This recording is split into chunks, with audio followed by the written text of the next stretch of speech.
President Trump ने जब से ऑफिस संभाला है अपने दूसरे टेन्योर का, अपनी दूसरी टर्म का, तब से वो रूस यूक्रेन की जंग में उलझे हुए हैं और तब से वो मिडल ईस्ट की जंग में भी उलझे हुए हैं। रूस यूक्रेन की जंग के हवाले से वो हमेशा कहते हैं कि मैंने ये जंग शुरू नहीं करवाई थी, अगर मैं प्रेसिडेंट होता तो ये जंग होनी नहीं थी, ये बाइडन की जंग थी, इसको बाइडन के हवाले से ही देखा जाए और बाइडन को ये जंग शुरू नहीं करना चाहिए थी। इसमें काफ़ी हद तक प्रेसिडेंट ट्रंप का कहना मुझे दुरुस्त लगता है, लेकिन मैं ये सोचता हूँ कि अगर प्रेसिडेंट ट्रंप जो बाइडन की जगह प्रेसिडेंट होते तो क्या ये जंग शुरू नहीं होनी थी। इस दावे में कितना वज़न है ये एक अलग बहस है।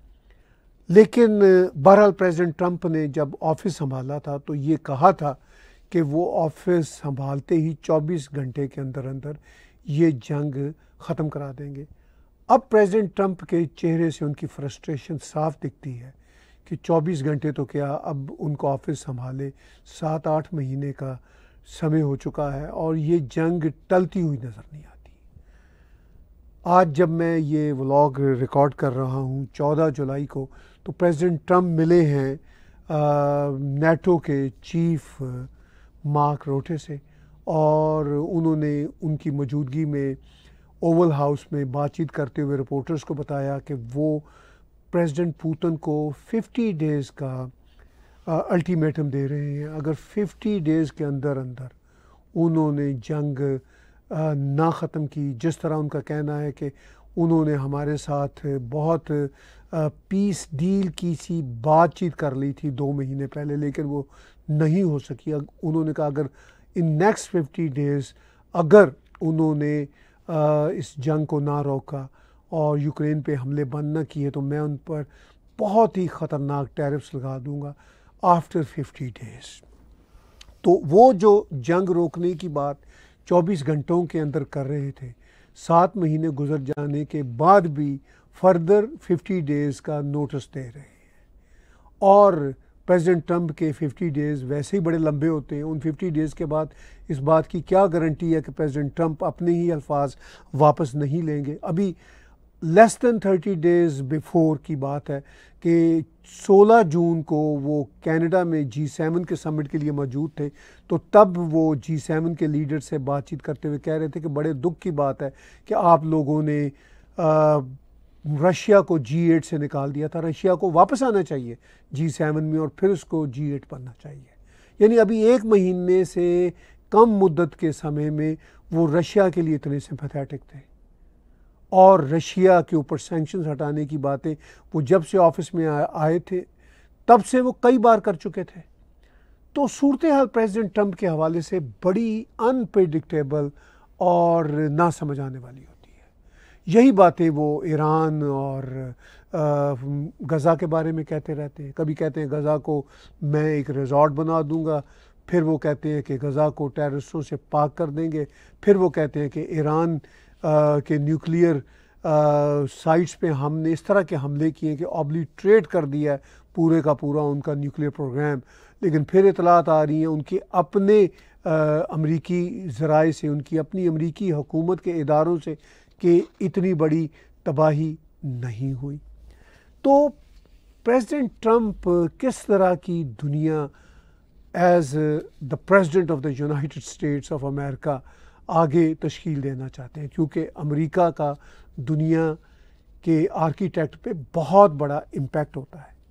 खैर, ये 2 बातें मैं इसलिए आज एक ही व्लॉग में डिस्कस कर रहा हूँ कि प्रेसिडेंट ट्रंप के सर पर ये 2 तलवारें लटक रही हैं कि किस तरह रूस यूक्रेन की जंग बंदी की जाए और किस तरह मिडल ईस्ट में अमन को कायम किया जाए, क्योंकि इन दोनों के हवाले से उनके बड़े बड़े दावे थे। लेकिन 14 जुलाई को जब वो नेटो के हेड से मार्क रूटे से मिलते हैं तो वो काफ़ी फ्रस्ट्रेटेड दिखाई देते हैं और मार्क रूटे ने तो उनको अभी चंद हफ्ते पहले एक मुलाकात के दौरान डैडी भी कह दिया था, ताकि नेटो के हवाले से प्रेसिडेंट ट्रंप के जो थ्रेट्स हैं वो ज़रा कम हो और अमेरिका की जो कंटिन्यू सपोर्ट है टूवर्ड्स नेटो वो मिलती रहे। आज उन्होंने 14 जुलाई को नेटो के हेड मार्क रूटे के साथ मीटिंग करते हुए यूक्रेन को भी अपनी अमदाद बहाल करने का ऐलान किया। इससे पहले भी वो कई बार यूक्रेन को अमदाद बहाल करने की बात करते थे, मगर छोटे लेवल पे बहाली की बात करते थे, लेकिन ज़्यादातर यूक्रेन पे पाबंदियों की बात करते थे। अभी चंद दिन पहले उन्होंने यूक्रेन पे पाबंदी लगाई थी। अब वो कह रहे हैं कि नहीं, मैं अब कितने ही बिलियंस डॉलर के असले की सप्लाई यूक्रेन को दूंगा ताकि वो अपना दिफा कर सके, अपना डिफेंस कर सके।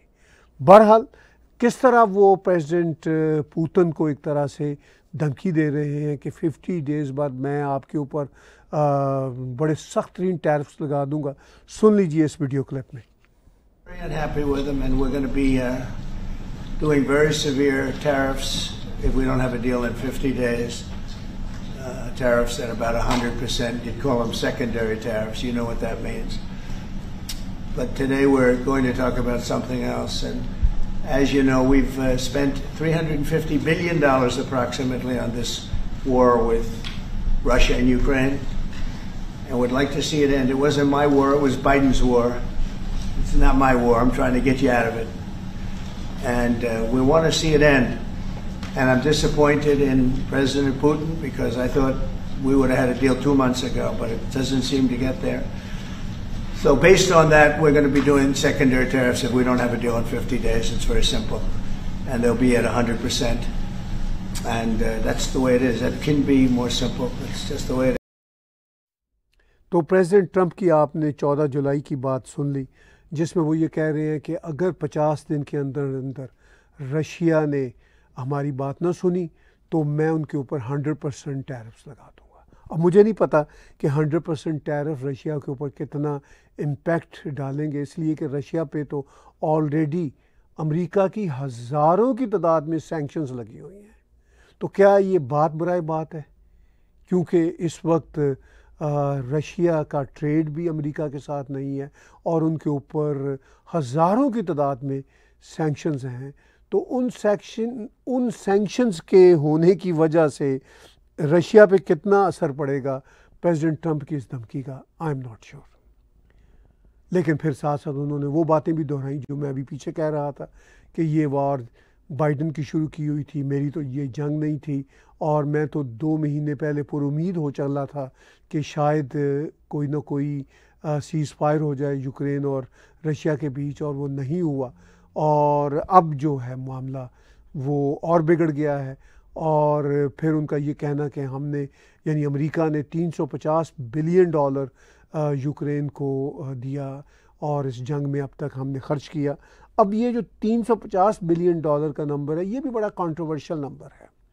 इस पे भी कई बार यूरोपियन यूनियन के मेंबर देशों की तरफ से, नेटो की तरफ से और यूक्रेन की तरफ से ये बात सामने आ चुकी है कि इतना बड़ा नंबर नहीं था। तो बहरहाल प्रेसिडेंट ट्रंप तो जो नंबर अपने जहन में बिठा लेते हैं या जो बात भी अपने जहन में बिठा लेते हैं उसको दोहराए चले जाते हैं। और यूं प्रेसिडेंट ट्रंप की बॉडी लैंग्वेज में, जैसा कि आप स्क्रीन पे देख रहे हैं, एक ख़ास तरह की फ्रस्ट्रेशन आपको फील होती है कि 6-7 महीने गुजर जाने के बाद भी मामला जूं के तूं है। इसकी क्या वजह है? क्या प्रेसिडेंट पुतिन वाकई ही अपनी बात से मुकर रहे हैं जिस तरह उन्होंने प्रेसिडेंट ट्रंप से बात की थी, या प्रेसिडेंट ट्रंप ने जो उनके साथ वादे किए थे कि भाई तुम ये टेरिटरी रख लेना, तुम्हें नेटो की तरफ से कोई ख़तरा नहीं होगा, प्रेसिडेंट पुतिन को वो एश्योरेंसेस ज़मीनी हक़ाइक़ के तौर पर, ग्राउंड रियलिटीज़ के तौर पर नहीं मिल रही, तो वो ज़्यादा एग्रेसिव हो रहे हैं यूक्रेन के ख़िलाफ़, ताकि जितना ज़्यादा वो हाथ सख्त करेंगे उतना ज़्यादा इम्कान उनके हक़ में बने कि उनको इस तरह के कोई चैलेंजेस वेस्टर्न वर्ल्ड से ना रहें, यानी रशिया को चैलेंजेस ना रहें, और टेरिटोरियल जो उन्होंने ऑलरेडी कब्ज़ा किया हुआ है यूक्रेन का, वो उस पर यूक्रेन किसी किस्म का वापसी का मुतालबा ना करे। तो ये वो बातें हैं जो हालांकि प्रेसिडेंट ट्रंप आज से कुछ महीने पहले कर चुके हैं कि जो कुछ यूक्रेन ने खोया है रशिया को वो भूल जाए, लेकिन इसके बावजूद यूक्रेन तो उसको भूल नहीं रहा। ये वो अजीबोगरीब सूरत हाल है जिसकी रोशनी में प्रेसिडेंट ट्रंप बुरी तरह फंस चुके हैं। अब उनकी रजीम चाइना और इंडिया तक को सैंक्शंस या टैरिफ्स 50% टैरिफ लगा देने की धमकियां भी दे रहे हैं कि चूँकि चाइना और इंडिया अमेरिका से तेल बाय करने की बजाय रशिया से ही बाय कर रहे हैं। तो ये वो मामलात हैं जो काफ़ी गंभीर हैं। और दूसरी बड़ी फ्रस्ट्रेशन प्रेसिडेंट ट्रंप की साथ साथ चल रही है ईरान, इज़राइल और मिडल ईस्ट के हवाले से। अगरचे मेरी अपनी पर्सनल ओपिनियन में मिडल ईस्ट में बहुत मैस रहा, ख़ास तौर पर 7 अक्टूबर 2023 को हमास के इंतहाई घटिया टेररिज्म के वाक़यात के बाद इज़राइल ने बहुत शदीद अटैक्स किए गज़ा पे, और उसमें हज़ारों, बताया जाता है हज़ारों आम लोग भी मर चुके हैं। मगर हमास का भी ख़ात्मा काफ़ी हद तक हो चुका है, हिज़्बुल्लाह का भी हो चुका है, और हूतियों की भी काफ़ी कमर टूटी है। और फिर ये तीनों एच प्रॉक्सीज जो हैं, यानी हमास, हूती और हिज़्बुल्लाह, इनका जो माई बाप है ईरान, उसकी भी कमर तोड़ दी है। अब ईरान के हवाले से जो अभी इज़राइल और ईरान की 12 रोज़ की जंग हुई, जिसके नतीजा में इज़राइल का भी नुकसान हुआ और ईरान का भी नुकसान हुआ, और फिर अमेरिका ने ईरान की न्यूक्लियर साइट्स पे बम भी गिराए। लेकिन इस सब के बावजूद ईरान की रजीम भी बच गई, और ईरान की आवाम जो ईरान की रजीम का ख़ात्मा चाहते थे, वो अब देख रहे हैं कि ईरान की रजीम पहले से भी ज़्यादा मजबूत हो गई है और उसका क्रैक डाउन डिसिडेंट्स पे बढ़ गया है। यानी उल्टा काम हुआ, अमेरिका के अटैक की वजह से या इज़राइल के अटैक की वजह से ईरानी आवाम का भला होता वो बल्कि और उनके ऊपर क्रैक डाउन बढ़ गया है। अभी रिसेंटली ईरान के प्रेसिडेंट ने एक इंटरव्यू देते हुए टकर कार्लसन, जो अमेरिका के एक इंतहाई जाने पहचाने वेल नून जर्नलिस्ट हैं, जो पहले फॉक्स न्यूज़ के सेलिब्रिटी एंकर पर्सन हुआ करते थे, अब इन्होंने अपना टकर कार्लसन नेटवर्क शुरू कर दिया है और उसमें वो बहुत बढ़िया बढ़िया पॉडकास्ट करते हैं। प्रेसिडेंट पुतिन का भी उन्होंने गालिबन पिछले बरस पॉडकास्ट किया था, उस पर वो वर्ल्ड वाइड न्यूज़ का हिस्सा बने। अभी उन्होंने ईरान के प्रेसिडेंट मसूद का भी एक इंटरव्यू किया। उस इंटरव्यू में ईरान के प्रेसिडेंट ने बहुत सारी बातें बताई, यहाँ तक बताया कि उनके ऊपर भी एक कातलाना हमला हुआ था और वो बच गए थे। और फिर उन्होंने जब उनसे पूछा गया कि ये ईरान की रजीम डेट टू अमेरिका क्यों कहती रहती है, क्योंकि टकर कार्लसन का बड़ा ही जायज़ क्वेश्चन था कि आप चूँकि डेट टू अमेरिका कहते रहते हैं, मर्ग भर अमेरिका, तो इसका मतलब ये है कि अमेरिकी अवाम फिर आपको पसंद नहीं करते। वो समझते हैं कि आप उनका बुरा सोचते हैं, तो वो फिर आपके ख़िलाफ़ ऑपरेशन की बात करते हैं। तो उस पर ईरानी प्रेसिडेंट ने कहा कि जब हम डेथ टू अमेरिका कहते हैं तो हमारा मतलब ये हरगिज़ नहीं कि अमेरिका तबाह हो जाए। हमारा मकसद ये है कि जो अमेरिका के अंदर से इल इंटेंशंस वाली क़ुव्वतें हैं, इनजस्टिस वाली क़ुव्वतें हैं, उनका ख़ात्मा हो। लेकिन जब मैंने इस इंटरव्यू को सुना तो ईरानी प्रेसिडेंट की जो बॉडी लैंग्वेज है और जो लैंग्वेज है वो दोनों ही मरी मरी थी, और वो साफ अंदाज़ा होता है कि उनको आयतुल्लाह खामेनाई जो उनके सुप्रीम लीडर हैं, उनके सर्कल्स का भी दबाव उनके ऊपर है, जनता का भी दबाव है, इंटरनेशनल जो जियोपॉलिटिक्स है उसका भी उन पे दबाव है। और अभी अभी तो वो रिसेंटली इज़राइल के अटैक से ज़िंदा बच गए हैं, वरना उनको भी इज़राइल ने हदफ बनाया था। जिस तरह ईरान के कई जर्नैलों को मार दिया, न्यूक्लियर साइंटिस्ट को मार दिया। तो मैं ईरान के आप प्रेसिडेंट की आप यहाँ सामने देख लीजिए बॉडी लैंग्वेज भी, और वो कितने सहमे सहमे, डरे डरे और रिज़र्व से नज़र आते हैं। मगर उनके जब स्टेटमेंट्स प्रेस में छापते हैं तो वो इस तरह के होते हैं कि जैसे उनसे बहादुर कोई नहीं है। मैं जो जियोपॉलिटिक्स की मजबूरियां हैं, जो पॉलिटिक्स की कंपल्शन है, उसको समझता हूँ कि हाथी के दांत खाने के और दिखाने के और होते हैं। बहरहाल जिस बॉडी लैंग्वेज और लैंग्वेज की मैं बात कर रहा हूँ ईरान के प्रेसिडेंट की, वो मैं चाहता हूँ कि टकर कार्लसन की कर्टसी के साथ एक छोटा सा ऑडियो वीडियो क्लिप मैं यहाँ पे प्ले करूँ उनके इंटरव्यू से, जो टकर कार्लसन ने उनका इंटरव्यू किया. You say you're not afraid, but Americans are afraid of Iran, and they believe that Iran would like to strike the United States with a nuclear weapon. They see video of Iranians saying death to America, describing our country as the great Satan. What is your opinion of that? Should we be afraid of Iran? I believe that this is a very wrong impression that anybody might have of Iran or the Iranians.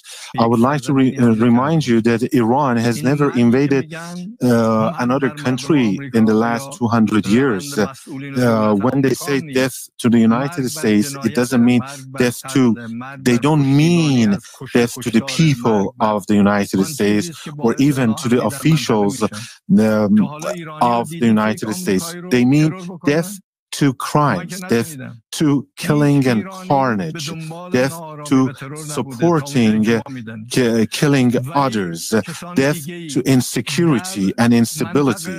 This is. Have you ever heard that an Iranian killing an American? Have you ever heard that? Or a terrorist that was Iranian and he carried out a terrorist attack against the Americans?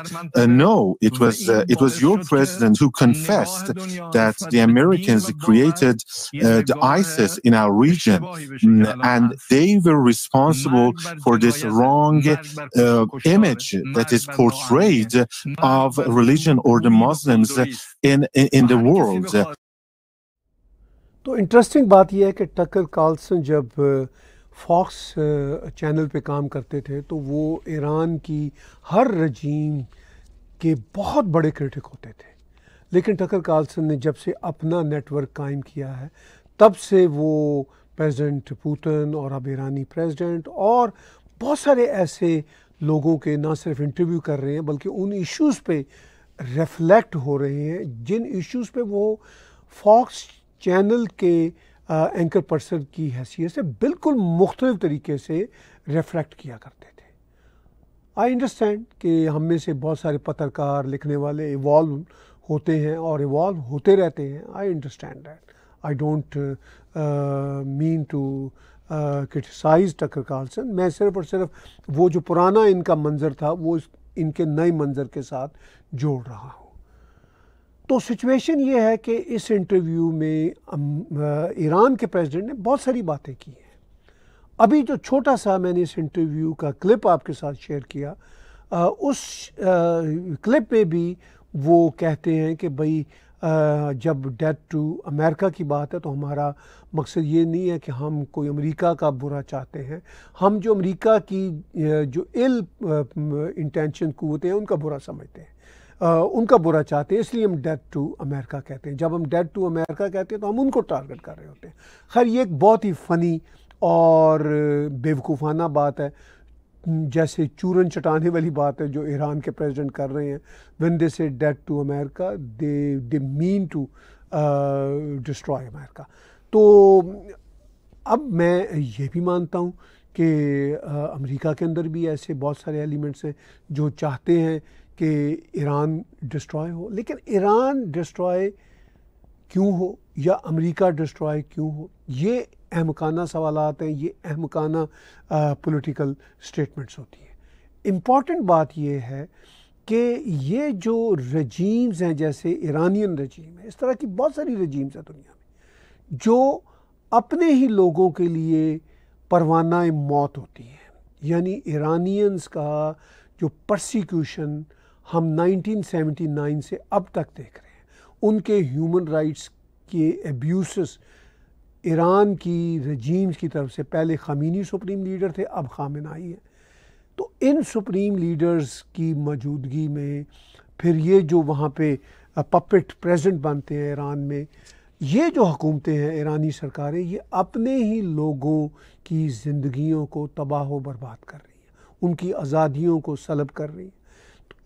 तो ये वो सूरत हाल है जो मैं समझता हूँ ज़्यादा ख़तरनाक है. बहरहाल ईरान के प्रेसिडेंट जिस तरह एक ब्रोकन किस्म की बॉडी लैंग्वेज के साथ और ब्रोकन किस्म की लैंग्वेज के साथ इस इंटरव्यू में अपीयर हुए, उसे हमें ये अंदाज़ा होता है कि इनकी भी कमर टूट चुकी है।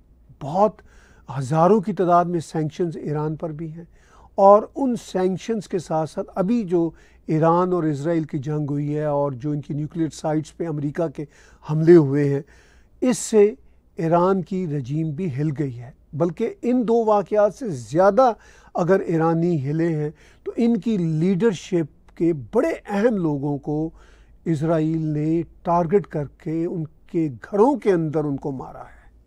ख़ुद ये प्रेसिडेंट इज़राइल के एक ऐसे ही अटैक से, जो असैसिनेशन का अटैक था, उससे बच गए हैं। खुशकिस्मत है ये प्रेसिडेंट ईरान के जो हैं। तो इस सारी सूरत हाल में ईरानी रजीम भी सबक सीख रही है। इज़राइल को भी पता चल गया कि उनकी कैपेबिलिटीज़ क्या हैं, और ईरान की जनता के लिए सबसे बड़ा प्रॉब्लम यह है कि उनको ये पता चला, जो होप थी कि ईरानी रजीम के जुल्म से उनकी जो है जान बख्शी हो जाएगी, वो नहीं हो सकी। तो अब ईरान की इस रजीम को और प्रेसिडेंट मसूद को और मिस्टर खामेनाई को ये सोचना चाहिए कि ये जो इनकी शिकंजे वाली जकड़बंदी है ईरानी अवाम के ऊपर, ये अब ख़त्म होनी चाहिए।